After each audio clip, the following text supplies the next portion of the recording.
And I'm a third-year chemistry major. Diabetes is the leading topic of this presentation. Diabetes is a major public health problem that is ranked as the seventh leading cause of death in the US. As many people are affected, it is equally important to learn more about it. So here we go.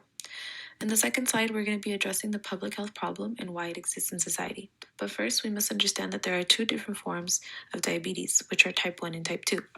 Many risk factors overlap, but their causes are very different. For type 1 diabetes, the person's immune system attacks and destroys the insulin producing cells on the pancreas. Therefore, there is a constant need for insulin. Type 2 is most commonly linked to family history. Lifestyle heavily influences the chances of getting type 2 diabetes, along with obesity and the lack of exercise. The lack of healthcare also dramatically affects the chances of preventing diabetes. Due to this, members of the low socioeconomic background are more prone to develop diabetes. Diabetes affects a great majority of the populace. The CDC predicts that these numbers will only continue to increase. In addition, they also state that more than 100 million people are living with diabetes and prediabetes. The International Diabetes Federation predicts that as soon as 2045, there are going to be 700 million people affected worldwide. If we refer back to the image on the second slide, we can see the numbers increase in North America and the Caribbean, which is predicted to increase by 33%. The CDC demonstrates the prevalence of diabetes by ethnicity on the third slide graph. Amongst that, we can see the African Americans, American Indian, and Hispanics.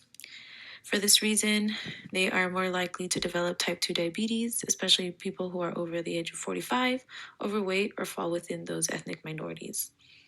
For type 1 diabetes, it is most commonly affected for young adults and children. Research is being done on their gene mutations to try to find a reason why this happens. For this fourth slide, we're going to be addressing how to solve the public health problem.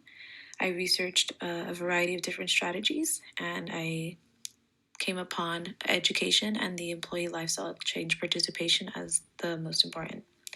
For education, it is a form of primary intervention that is implemented to raise awareness. Advertisements suggest eating smaller portions of healthy foods, increasing the physical activity, losing weight, and visiting a doctor. All these changes decrease the risk of developing type 2 diabetes, and a doctor visit will allow people with prediabetes to reduce and prevent those chances of developing type 2 diabetes. As a secondary form of prevention, there is the employee lifestyle change participation. Many companies combat diabetes through the Employee Lifestyle Change Participation Program. In Maryland, the Department of Health and Mental Hygiene determined that obesity and diabetes are a priority and should be reduced.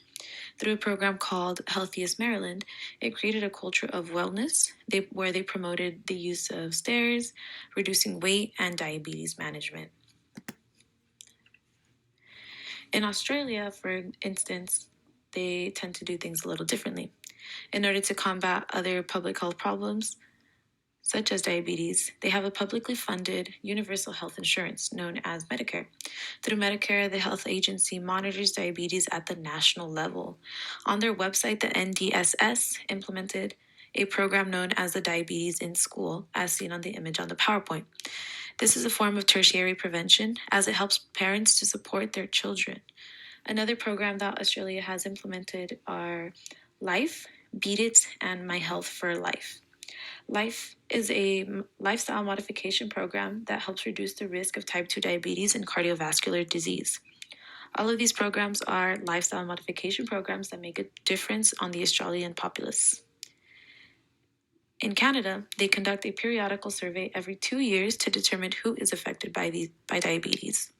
The people of Canada also call upon their government to address the diabetes epidemic to spark a major change. Similarly to Australia, Canada has a universal healthcare to ensure that people can live a long, healthy lives. Canada has also implemented the Canadian Diabetes Prevention Program to investigate the efficacy of an intensive digital and telephonic lifestyle change program to help reduce the risk of developing diabetes. This program was inspired by the CDC and also makes a great change on the Canadian population. In order to In order to address the public health in the future, we can implement a variety of different things to prevent diabetes. In order to have a major change happen, heavy lifestyle changes need to be implemented. Education is also very important because if more people are aware of the risk and their chances of developing it, it will prompt a change among them. Raising awareness also is very important because then it can prompt the government to take action and even raise more money to go into research to determine the cause and to how to prevent diabetes. Not just type 1, but also type 2. In my opinion, the US should implement a universal healthcare so that it is readily available to the public, and genome mapping should be used to determine more details into who is susceptible to preventing the disease. That is all. Thank you so much for listening and hope you learned something about diabetes.